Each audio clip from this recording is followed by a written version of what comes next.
design and composition, balance. All good and great pictures make use of the fundamentals of design and composition. Once you've learned them, you'll be able to look beneath the surface of pictures and see exactly what it is that makes that picture so effective. And you'll be able to apply those fundamentals to your own pictures and make them effective as well. You are studying art to learn to make pictures. And in this course, you're going to be learning many things. Among them is how to draw. It takes, however, more than drawing to make a picture. It takes drawing plus planning. Students want to jump right in and start drawing without really first learning all they can about what makes a good drawing. They don't want to be bothered with a lot of rules, a lot of guidelines to follow. They just want to start drawing. Now, I can understand that. But what you're going to produce is, unfortunately, not very good, because that drawing lacks all of those things that are needed to make it a good drawing, because you haven't learned about them.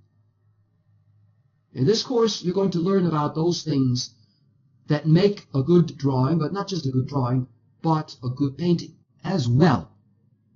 And those things that you need to learn are the fundamentals.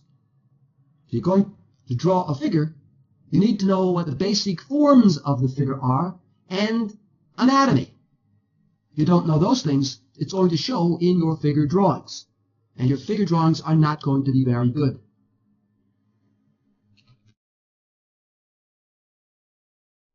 Just as with colors that need to be balanced, so it is with values. In this example, you can see that the values have been distributed throughout the picture area.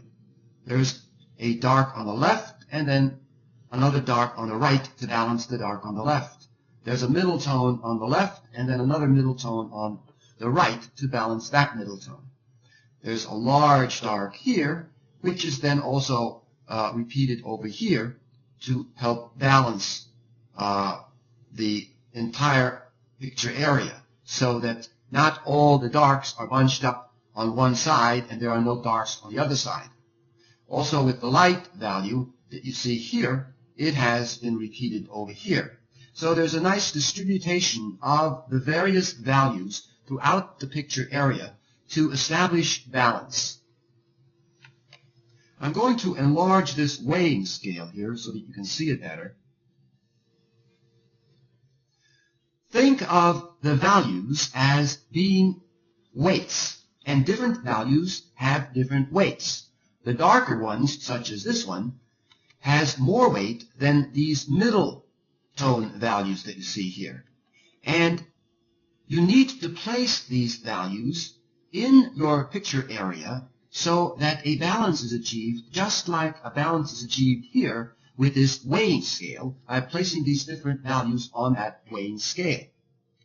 So, for example, if I place a dark on the left side here, then I need to determine whether to place another dark on the right side that is the same value, or maybe I can just place a larger, lighter value like this that will then balance the darker values on the left side.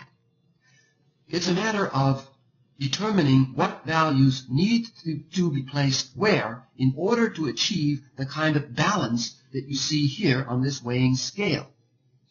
Sometimes you need to add a little more dark to the right side to balance the left side. Other times you need to add a little more of a lighter value to one side of the composition in order to lighten things up a little, because there might be a little too much weight there. The lightest values, of course, have the least amount of weight. So this is very important in order to achieve balance over the entire picture area. Now I'm going to reduce the size and focus on the little rough sketch that I did here. In this rough sketch, you can see something that is similar to this example here with the weighing scale, where I balanced the various tones throughout the picture area, placing a middle value over here and then repeating it on the other side, and then I have a dark here on the left side, and then I repeated a dark on the right side here, and also the dark of the shadow under the spaceship. Then there's also a balance of light values, the light value of the figure here, and then another light value over here, and then the light value of the sun in the back here. But the lightest value is right here on this figure. The other values, which are light, are not quite as light as the light on the figure, so that they don't all compete for attention. And then I have this large dark shape here, which represents that dark shape on the weighing scale that you see. So there has been a distribution of the various values throughout the picture area to achieve the kind of balance that you see here on this weighing scale. In my little rough sketch, however, the spaceship is the darkest value. It's darker than the dark value here on the value scale. I made it black so that more attention is focused on the spaceship, and also that a greater feeling of depth is created by making the values get lighter as they recede into the distance.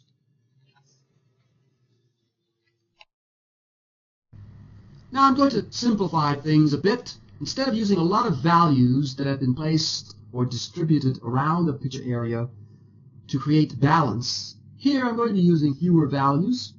And what I want to point out to you is that if you place a large dark mass, like you see over here on this weighing scale, near the center of the picture, represented in this example by this fulcrum here,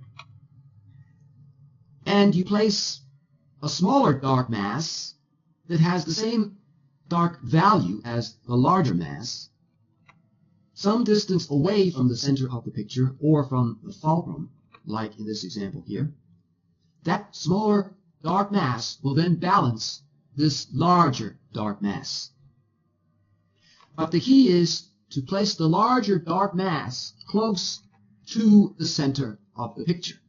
Otherwise, this smaller dark mass will not balance the larger one.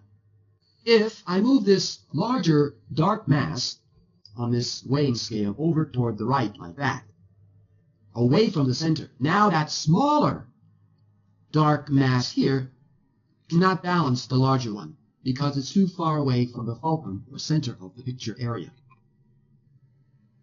Consider the fulcrum the center of the picture. So if we look down here and I draw this vertical line, that vertical line represents the fulcrum. Now if I take this form here, or object, and I place it near the center of the picture like that, and then I come over here and I pick up this rock, place that over here, and then this little figure, and I place that in this position.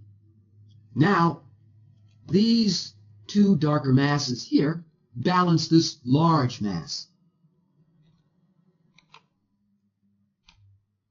I could even make a change by removing the rock and then making this little figure a bit larger, bringing him to the foreground more like that. And that little figure has enough weight now to balance the larger mass. If I bring the large dark shape on the weighing scale back again to the fulcrum, or toward the center of the picture area, now there's balance again.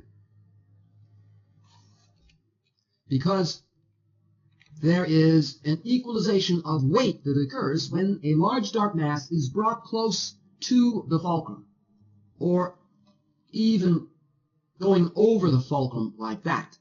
Then the weight is equalized between the smaller dark mass and the larger one. But as soon as I move that darker mass away from the fulcrum like this, then there is no longer an equalization of weight. Equalization of weight only takes place when the larger mass is brought over toward the fulcrum or center of the picture. If, however, I move the larger, darker mass a little distance away from the fulcrum, and then I make the smaller, darker mass or shape an even darker value, let's say like this, a black, now that smaller, darker shape has more weight because it is darker in value than the larger, lighter value shape. A darker value appears to have more weight than a lighter value. Therefore, in a case like this, the smaller, darker value mass will balance the larger, lighter value mass, even though it is a little distance away from the fulcrum.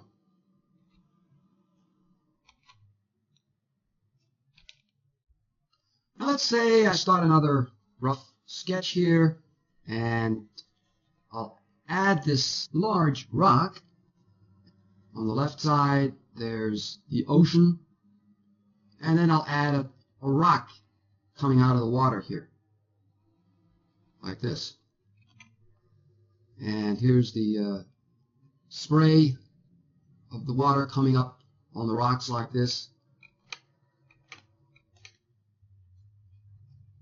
So here you see an example of what I was talking about up here when the large dark mass was all the way over to the right, but then I made the smaller dark mass darker in value to balance this larger, lighter mass that is further over toward the right, away from the fulcrum.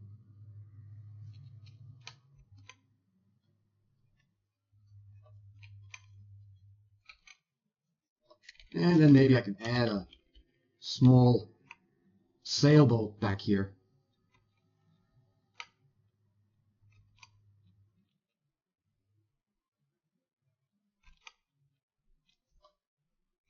You see how this smaller rock in the foreground is darker in value than this larger mass here on the right side. Just like here in this example.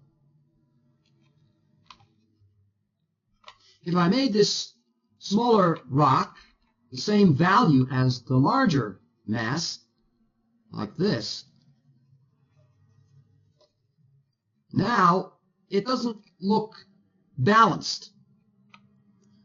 There isn't the kind of equalization of weight here between these two dark masses like there was when this smaller rock had a darker value, like that. See the difference? You see how this balances better than when the rock is made a lighter value. And by making this rock in the foreground darker like this, it also helps to create a greater feeling of depth. This larger rock seems to be further back in space.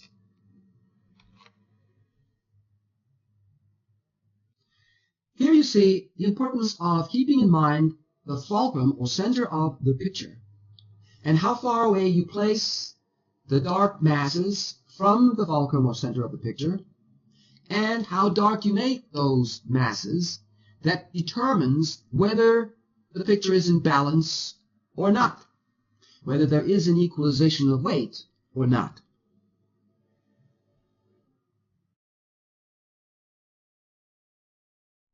Here are the different ways in which visual weight is created in a picture.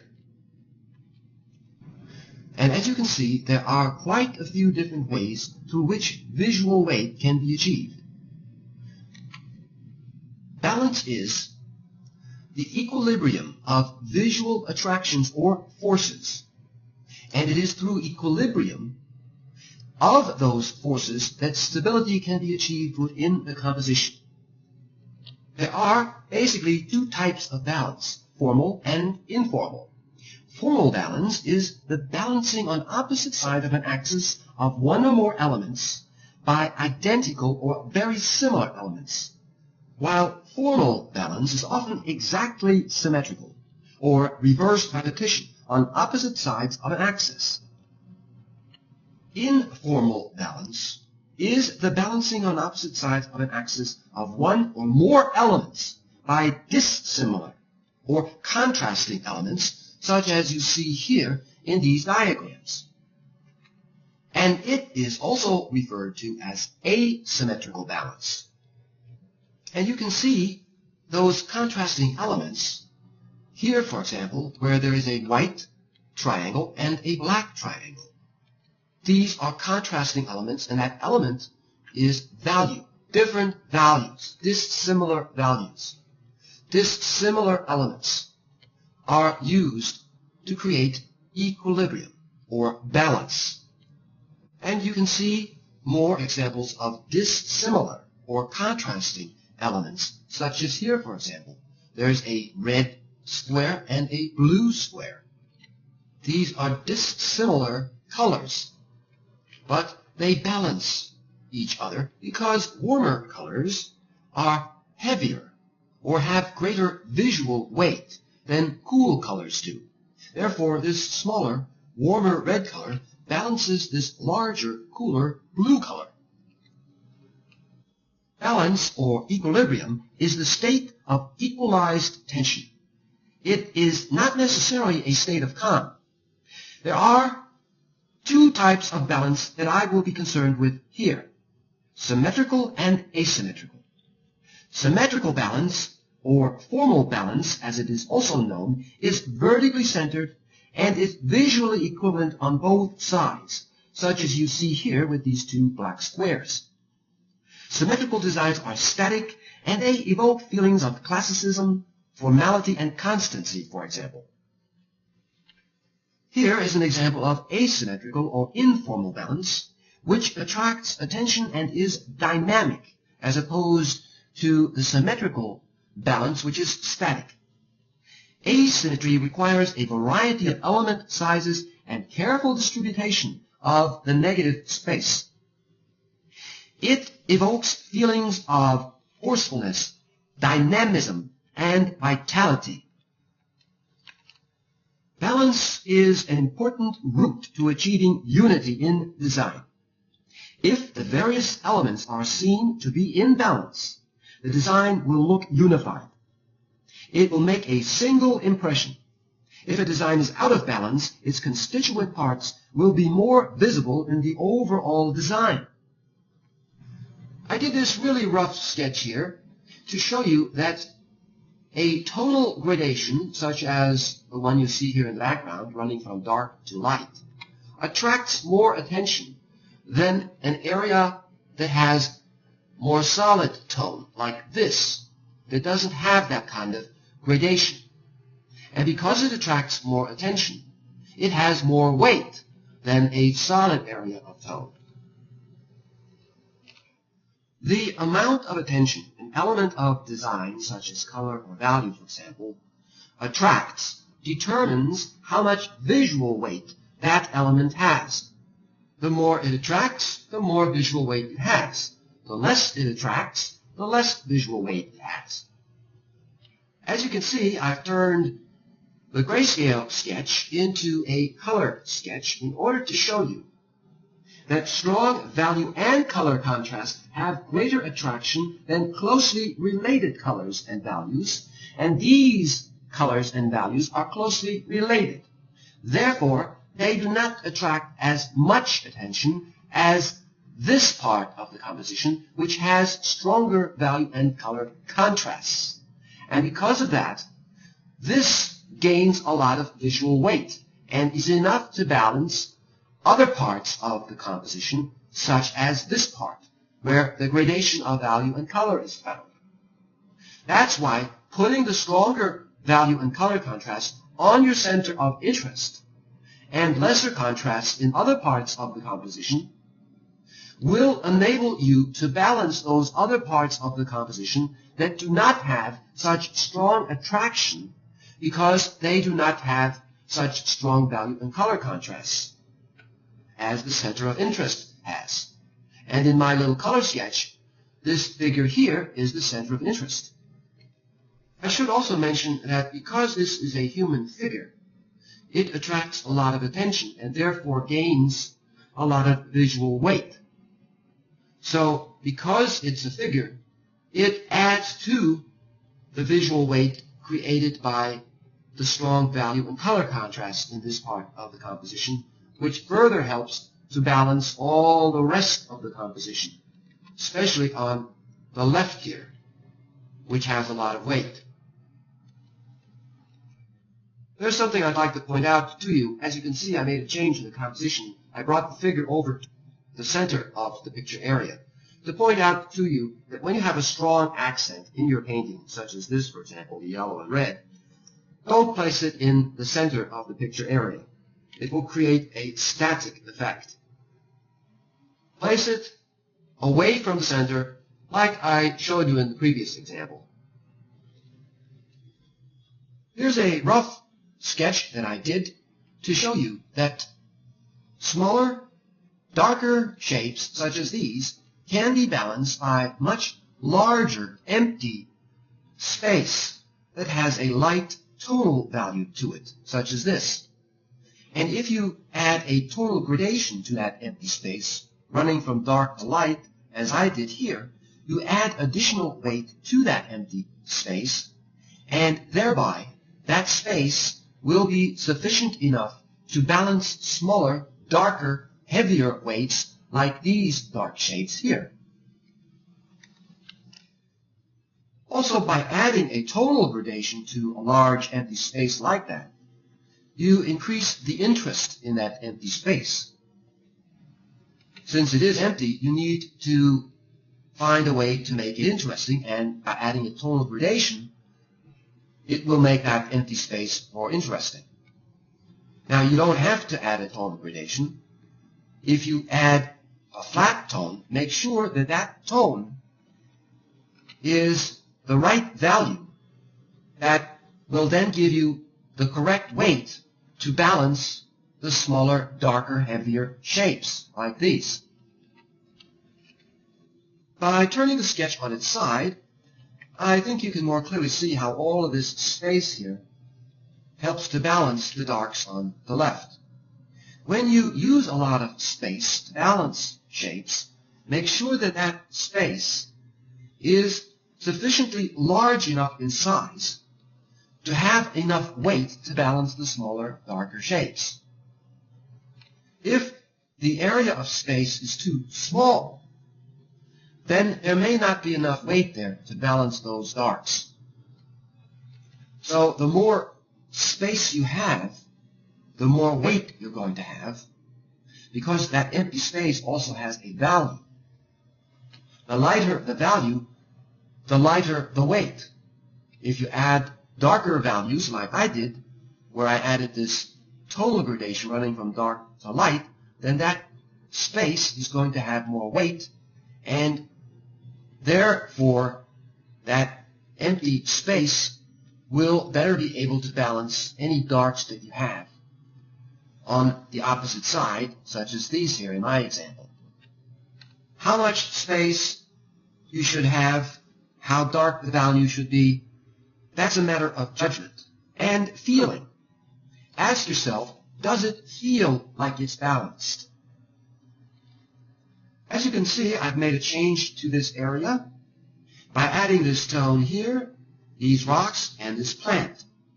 Now this area becomes more interesting because of the addition of these elements, and therefore gains in visual weight, which further contributes to balancing these dark shapes up here. Now, the balance is better than it was before I made this change.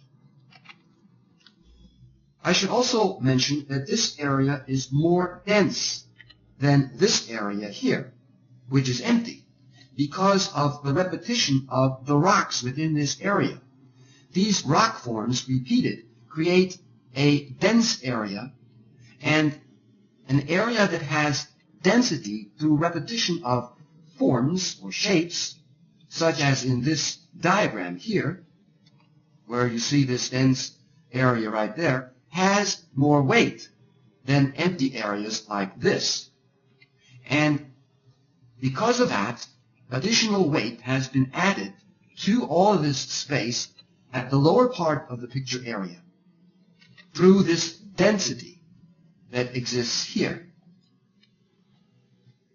I turned the sketch on its side again, as you can see, and now because I added this in the lower portion of the picture, I think you can see that it balances even better than it did before because of this additional weight that has been added.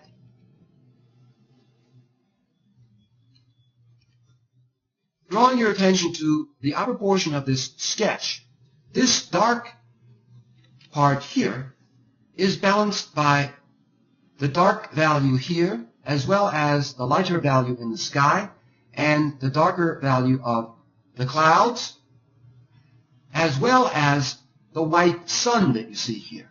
This white sun has a lot of visual weight and has been placed here in this position to balance all of this dark over here, which it helps to do in addition to these other values that I just pointed out. What you see here is similar to what you see in this diagram here. But instead of the little white sun, I have the little white triangle. And instead of the dark shapes that you see here, I have this black triangle.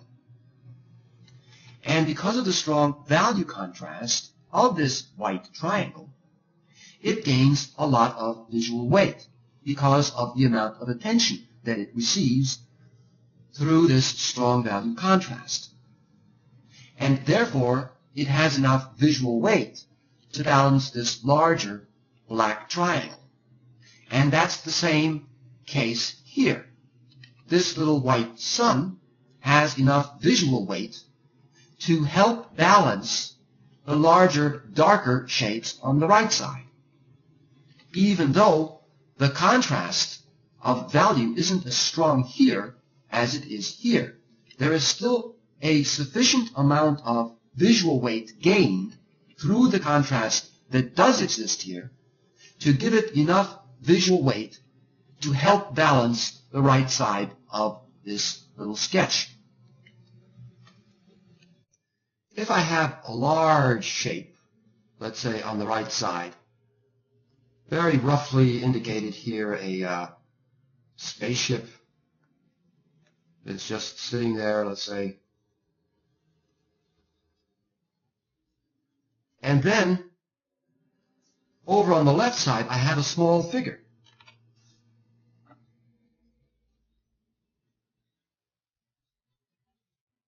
That small figure balances this larger shape on the right side because, as I mentioned in the diagram, a figure gains a lot of visual weight, has a lot of visual weight, attracts a lot of attention, and that's why it has a lot of visual weight. And that's why a small figure like this can balance a much larger shape like this. You need to establish balanced and unified compositions because they are stronger and function better than unbalanced compositions that are not unified.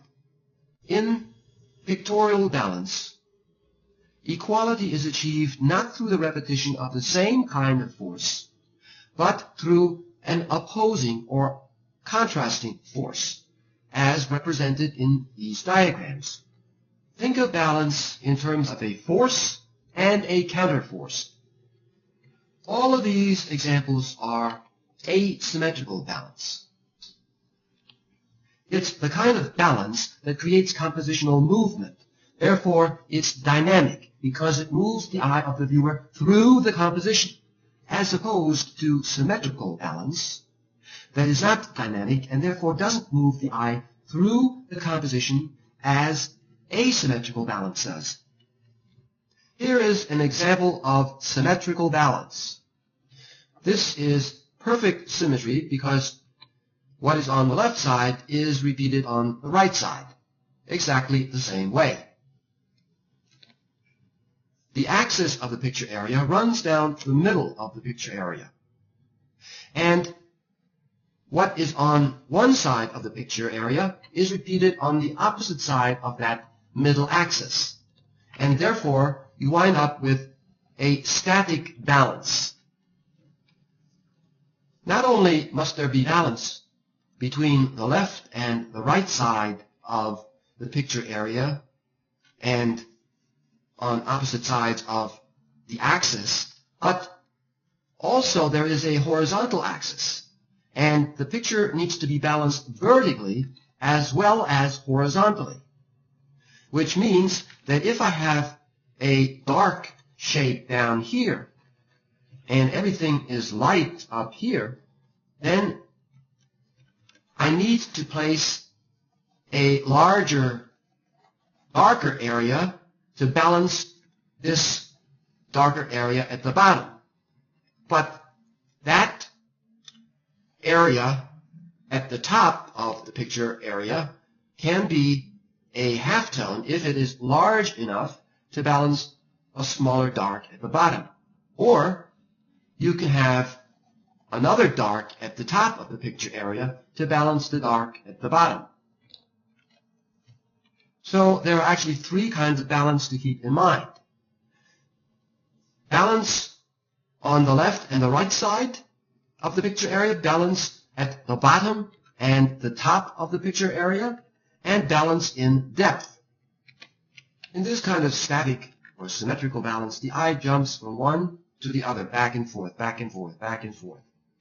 And that's about it. There's no dynamic movement throughout the whole composition. The eye doesn't know where to rest. It just keeps jumping back and forth.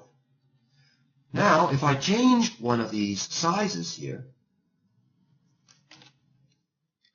bring it over more, something like that, and place this behind the spaceship, something like that, and maybe even the man. No, I think I'll keep him where he is. So I have this group here. Bring him a little closer so that it looks more like a group. And then I have this detached shape, not part of the group here, but more isolated, further away from the group.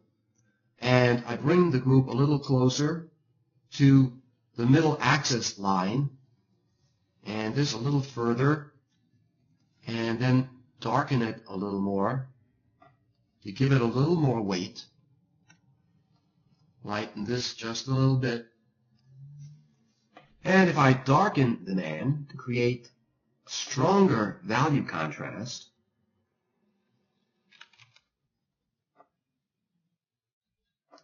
and place, let's say, a color here. Now, the eye is immediately attracted to the man.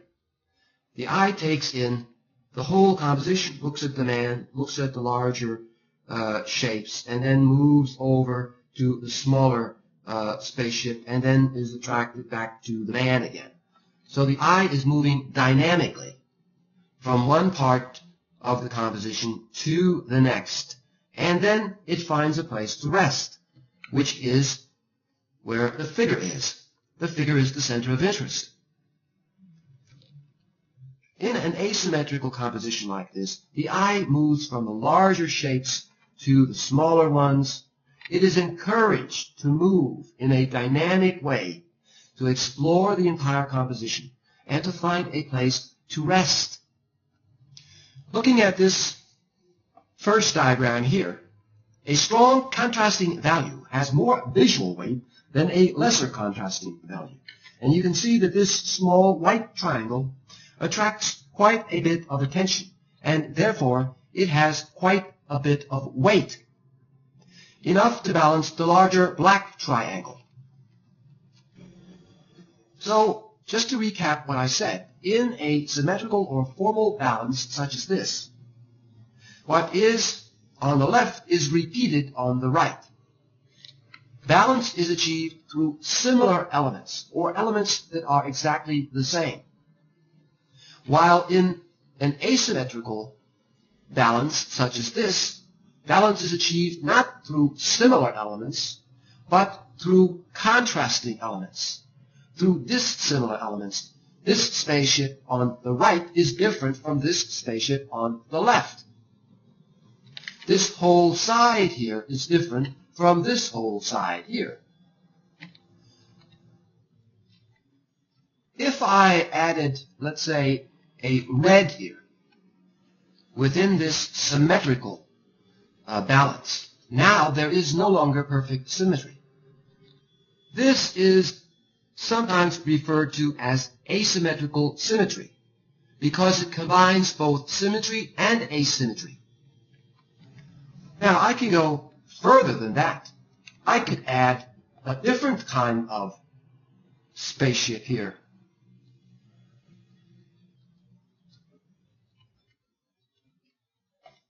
Something like this, for example. Now the two spaceships are completely different, but yet there is still a symmetrical arrangement because I have a spaceship on the left and a spaceship on the right with the figure in between and this circle here as well.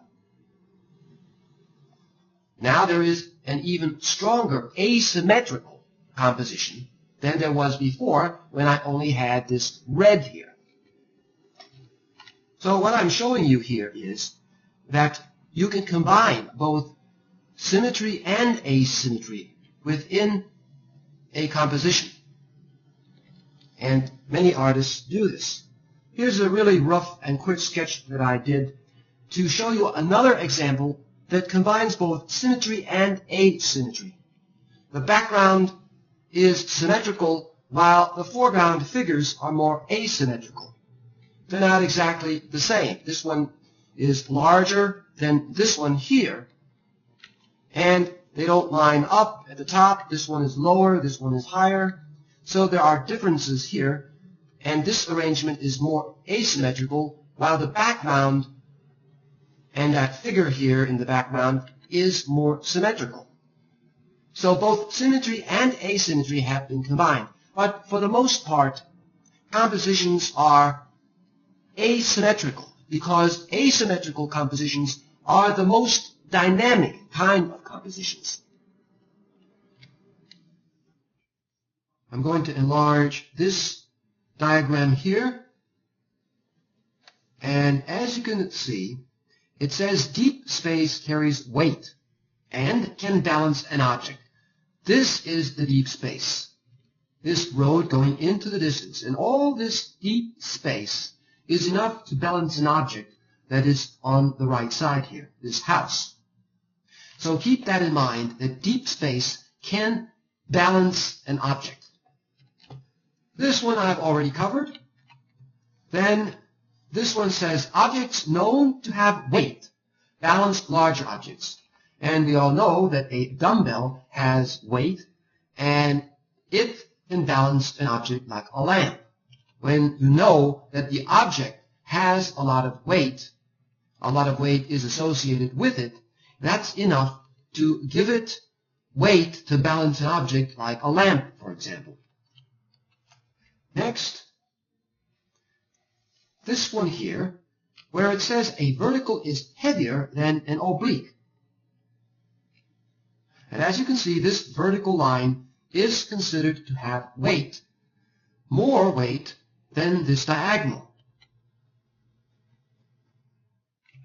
Next, a shape placed off center is heavier than one centered, which I've already covered. Then, this one here, a dense area is heavier than one that is less dense. And the dense area can be made up of a number of shapes. And then the other area with fewer shapes. So you have dense and less dense. The more density an area has, the greater amount of weight it has. The less density it has, the less amount of weight it has. Next, detailed or complex areas can balance larger simple areas. This is the quiet area. This is the busy area. So keep this in mind when planning your composition. Next, where you place a small weight can balance a larger one. And as you can see, this small black weight was placed at the end of this weighing scale, and the larger shape was placed close to the fulcrum, just going a little past the fulcrum. And this kind of arrangement balances this larger shape. Next, weight can be balanced by a movement. So if you have a weight moving down in this direction, it can be balanced by a number of directional lines that are moving upwards.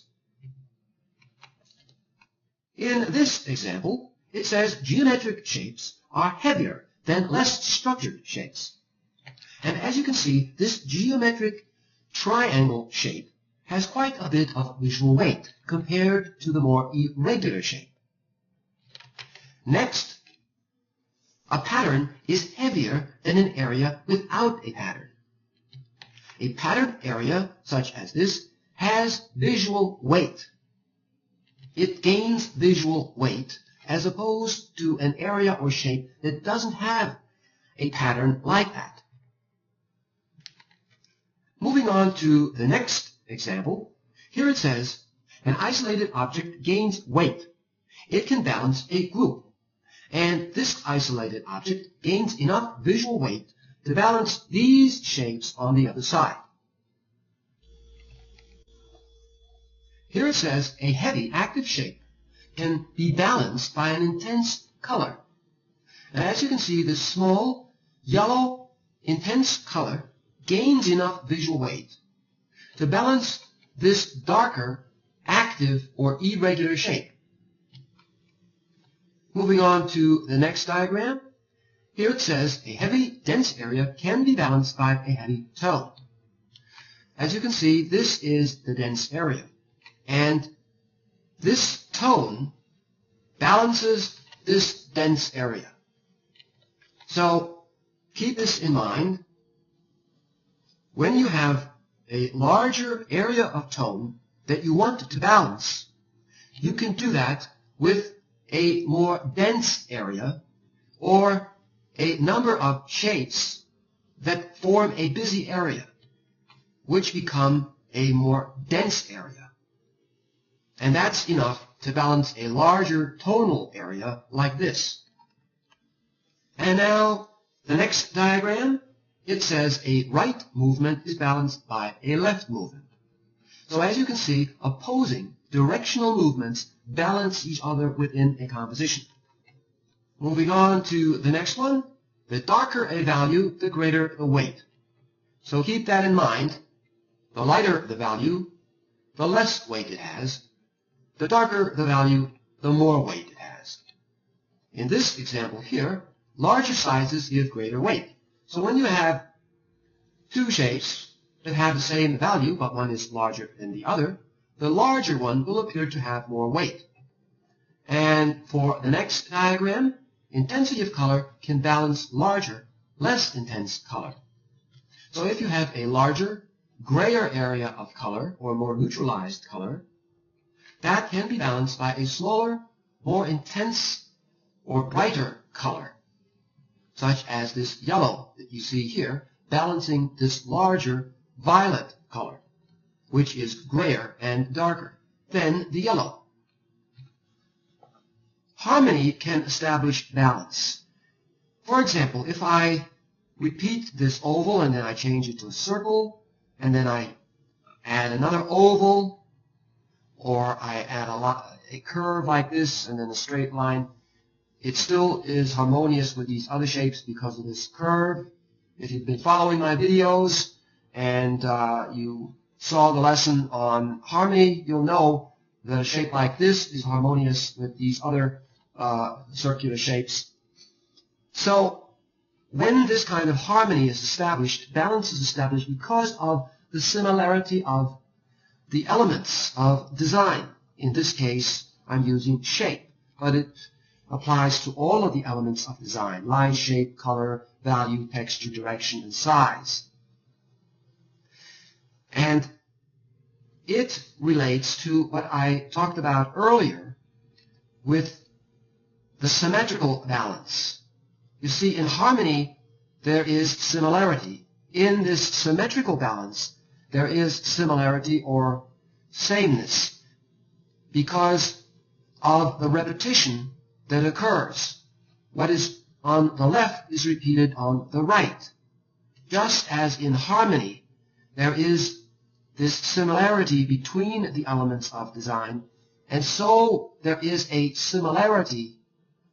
Although it's a little more extreme, it becomes exact repetition, although it doesn't have to be. A symmetrical balance can have some slight differences and still remain symmetrical, as I pointed out earlier. And because of this repetition of similar elements of design, balance is achieved in a symmetrical arrangement like this. And therefore, it's also achieved in harmony because there, too, there is this similarity of the elements of design, which creates balance. Since there are similar shapes throughout this picture area, balance is achieved. There is an equal distribution of weight because the elements are all similar. Therefore, they all have a similar weight. And the result is balance over the entire picture area because harmony has been distributed throughout the picture area. Remember, what I just said does not only apply to shapes, it applies to all of the elements of design. The more you know about how to achieve balance, the better your paintings are going to be. And it's not all about just intuition, feeling that it's balanced, or feeling this or feeling that. No, it's also knowledge and understanding of the many different ways that balance can be achieved.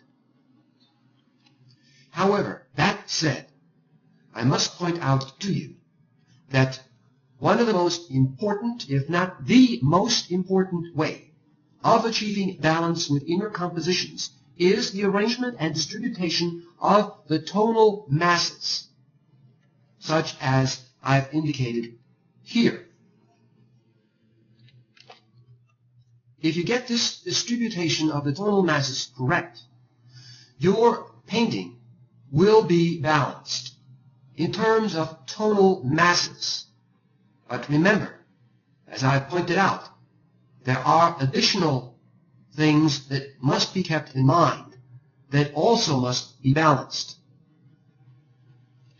Balance is the equal distribution of weight throughout your composition.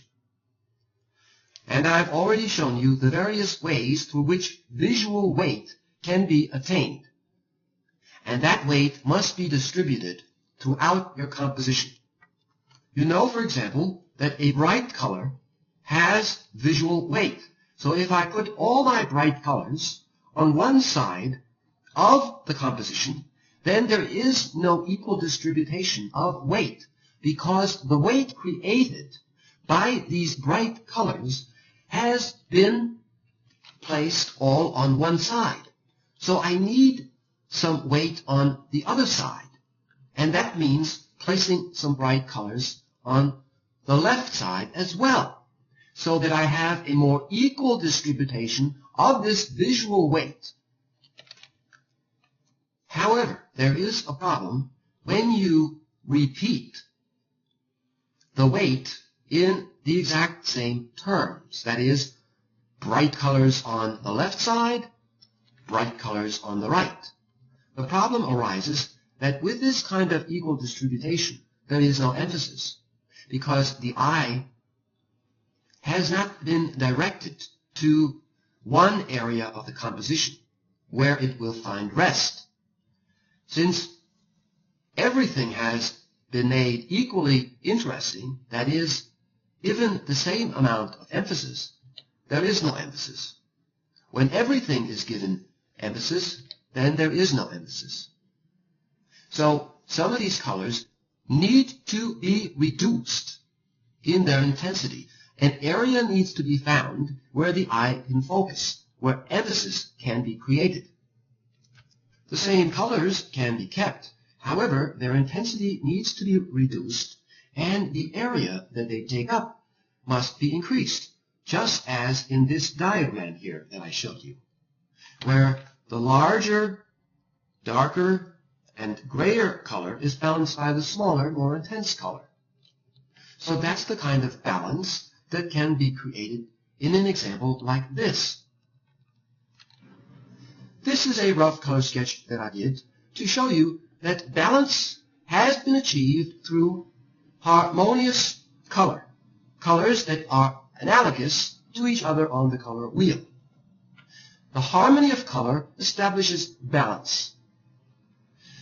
By repeating colors throughout the composition, I achieve the kind of distribution of colors that I was talking about in this example, where you don't put all your reds and yellows and greens and purples just in one part of the composition, and then you don't repeat them in another part. An equal distribution of colors needs to occur so that the colors don't just appear in one part of the composition. And that's what I did in this example here. The reds that you find here are also repeated in other parts of the composition, such as here. And so is the yellow. The yellow is found here, and it's found here, and it's found here. So there is a distribution of colors throughout the picture area, creating the kind of balance that I've indicated in this example. The similarity of colors, the analogous colors, establishes the balance that I'm talking about, because similar colors have been repeated in other parts of the composition, so that these colors are not just confined to one part of the composition, but are also found in other parts of the composition, and therefore a balance of colors has been achieved. The balance consisting of similar colors that have been repeated, but they haven't been repeated like in this example where the intensities and values are the same. That's not the kind of balance that I'm talking about. The intensities and values have to be changed, like in my example, in order to be able to create emphasis and to have major and minor color and value contrasts so that the colors don't all compete for attention, like in this example. So a balance of intensities of colors have to be established, like I did here. I didn't repeat the same intensity of red that's found here somewhere else.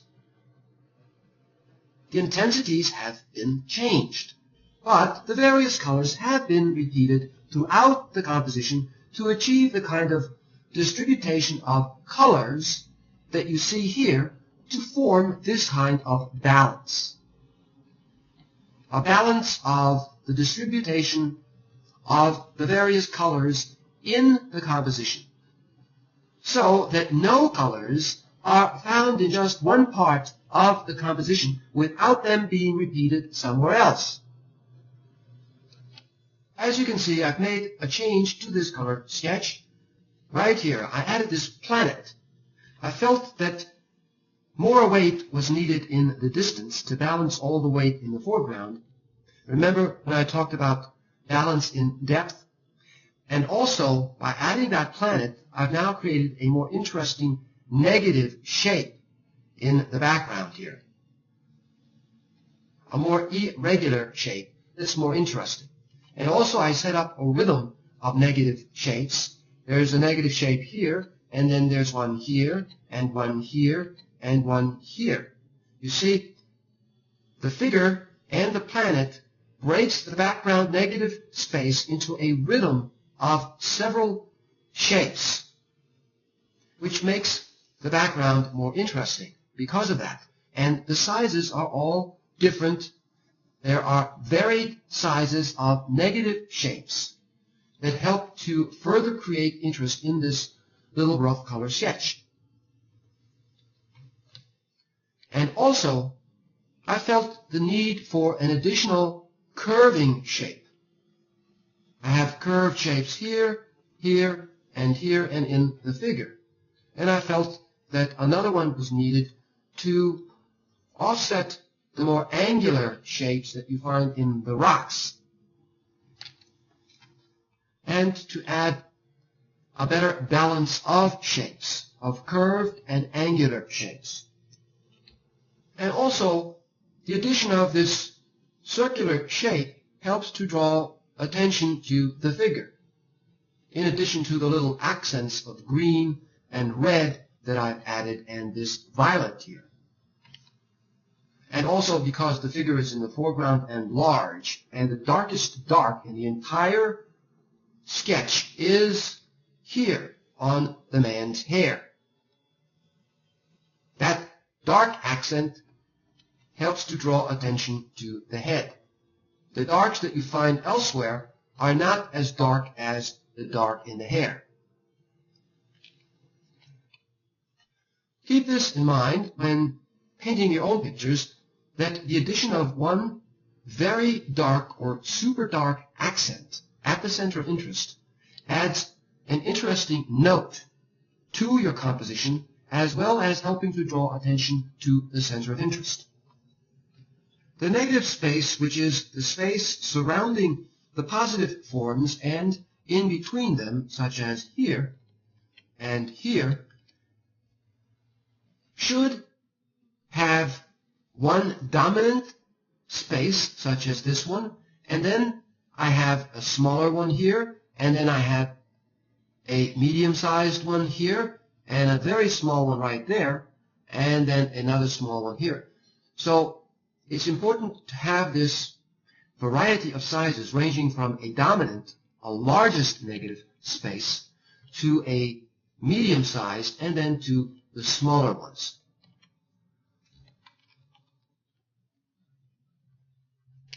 And this variety of sizes will help to set up an interesting rhythm of negative spaces. But to set up the rhythm, remember, you have to divide the negative space the way I did here with the figure and the planet. And that gave me these individual negative shapes that sets up a rhythm of negative shapes. Negative space is usually thought of in terms of two-dimensional shapes. These empty spaces form shapes, such as I'm outlining here, and they appear around the positive shapes and forms, or between them, such as between the legs of this figure, and over here, and here. However, negative space also has dimension. It has volume. It has depth and distance. This figure exists within a three-dimensional space. There is a volume of space surrounding this figure that enables this figure to exist within this space. And this volume of space within your picture is three-dimensional negative space. This three-dimensional negative space adds realism to your pictures. It has depth. The eye can move into the distance of the picture. It can move around the forms and shapes within the picture because there is space surrounding these forms and shapes. So the eye moves throughout this space within a picture. The forms and shapes that you place behind positive forms and shapes, such as this planet here, does not make that a negative space and shape. It is still a positive shape and form, even though it has been placed behind a positive shape and form, such as this foreground figure. Shapes and forms placed behind other positive shapes and forms are still positive shapes and forms and not negative space and shapes. And they must be thought of in terms of making interesting positive shapes, such as this shape here of the planet, and then the bottom of this planet, which makes this kind of shape. If these shapes are not interesting, then they need to be made more interesting. And in this case, if I wanted to make this shape more interesting, I might cut into that shape like this, with this gun here, and make it an even more irregular shape. Maybe something like that. But I have to be careful that this part of the gun doesn't compete with the head of the man, which is the center of interest. But now this positive shape has been made more irregular and therefore more interesting. So you see, you have to think of these shapes and forms that are behind other positive shapes and forms, not as negative shapes, but as positive shapes and forms. But of course, those shapes that are empty, such as the sky, they must be thought of in terms of negative shapes and not positive shapes and forms. This picture has three-dimensional space, as I've already mentioned. But you need to know how to create that three-dimensional space. And one of the ways that I've done it in this little rough sketch is by placing a large figure in the foreground and the smaller one in the distance. Large forms or shapes in the foreground, such as this little rough sketch of a pyramid that I'm doing here, will help to create a feeling of depth and distance if you place a smaller one in the background or the distance, like in this case here. You see? So large forms in the foreground and smaller ones in the distance will help to create the feeling of a three-dimensional space.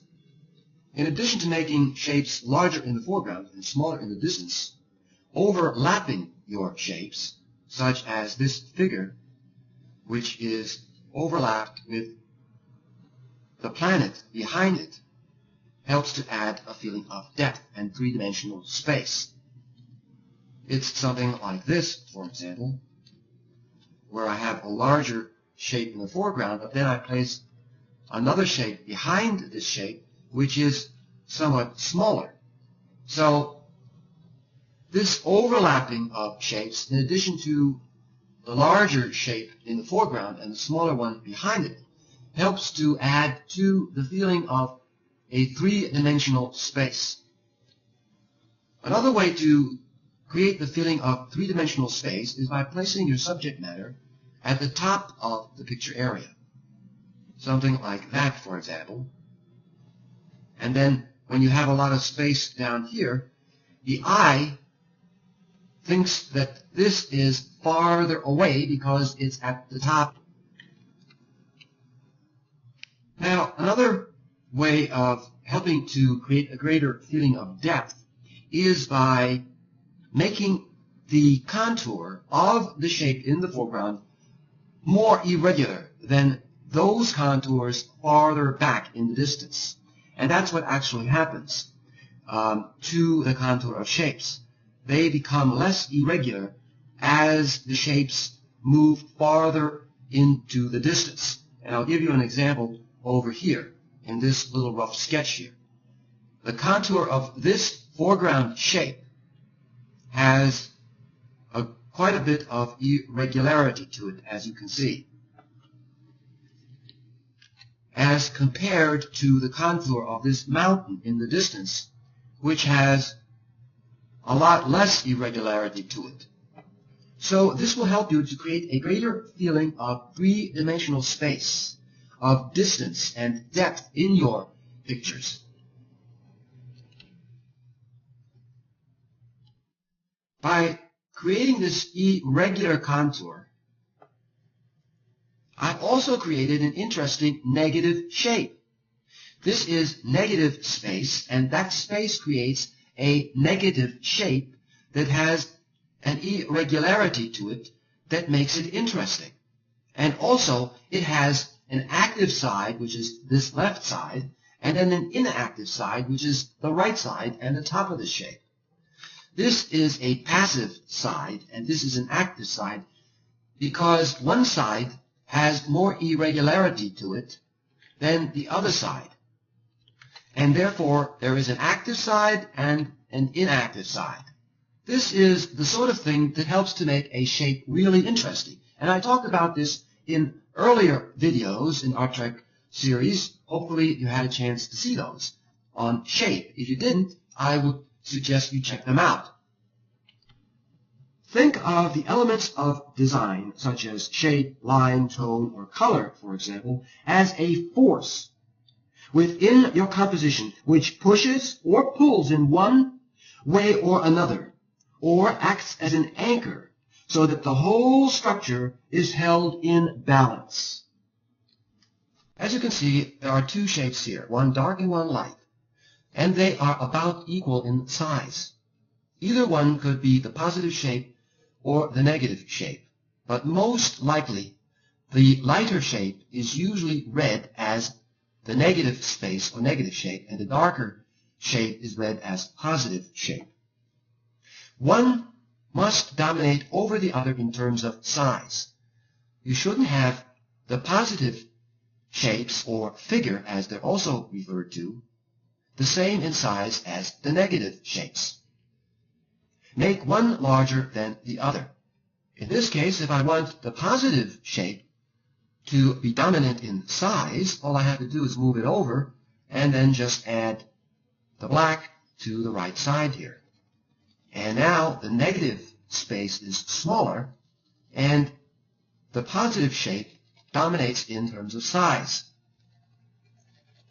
There's a more interesting relationship now between the positive and the negative shapes. It, of course, also dominates in terms of value because the black is much more forceful and much stronger than the lighter value is. And now I'd like to explain the differences between mass, shape, form, and area. A shape, for example, is two-dimensional. It is flat, such as you see here. And it has a contour, and the contour is the boundary of a shape. Now, form, on the other hand, has dimension, such as in this example that I'm drawing here. It has volume, it has solidity. It is not flat like a shape is. Aside from form referring to the bulk, mass, volume, or solidity of something, it also refers to man-made order, structure, design, composition, and organization. Area is quite different from shape. It is a quantitative term and is concerned with the number of square inches within the two-dimensional or flat shape. It is a tract or given portion of any surface, such as I'm indicating here. Mass is a term used to describe volume or bulk, or the extent of an area, amount, or size of something. And there are two-dimensional and three-dimensional masses. This is an example of a two-dimensional tonal mass. And tonal masses, whether two-dimensional or three-dimensional, within a composition need to be balanced. Here's a rough color sketch that I did, and I based it on these shapes here in this diagram. As you can see, that large black shape is this shape here, and I added a little bit to it, changed it a little bit, but basically that shape is this shape here. And then the lighter shape that you see in the diagram is this shape here. And then, of course, as you can see, I filled this shape with other shapes. I subdivided that shape with other shapes. Now, this large, cool-colored shape needed to be balanced. Now, the question was, how do I balance it? Well, I balance it in the same way that you see these shapes being balanced in this diagram. A smaller, warmer color has a lot of visual weight compared to a larger, cooler color such as this. The red has sufficient visual weight to balance the larger blue color. And in my rough sketch, the smaller, warmer yellow color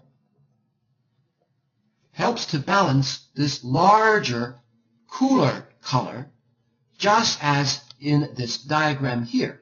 But not just because the yellow is a warm, heavy color, but also because it's a bright color.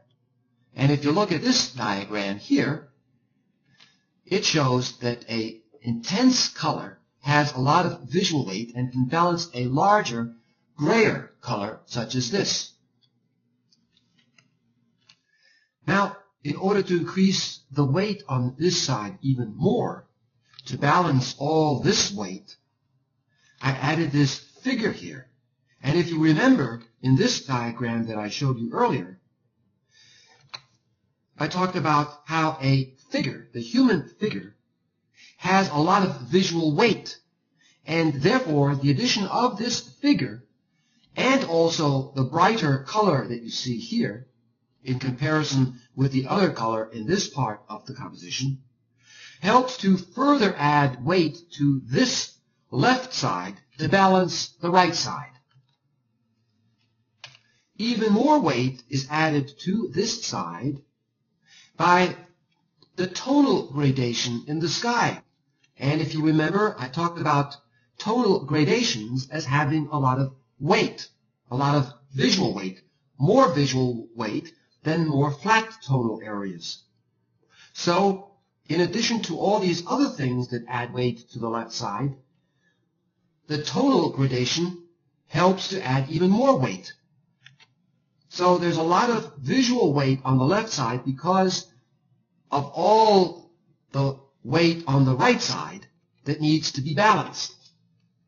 If you look over here at this diagram, you'll remember that I talked about how a dense area, an area that has a lot of shapes as compared to another area that doesn't, has a lot of visual weight. Therefore, I introduced this dense area of shapes here, which represent the city.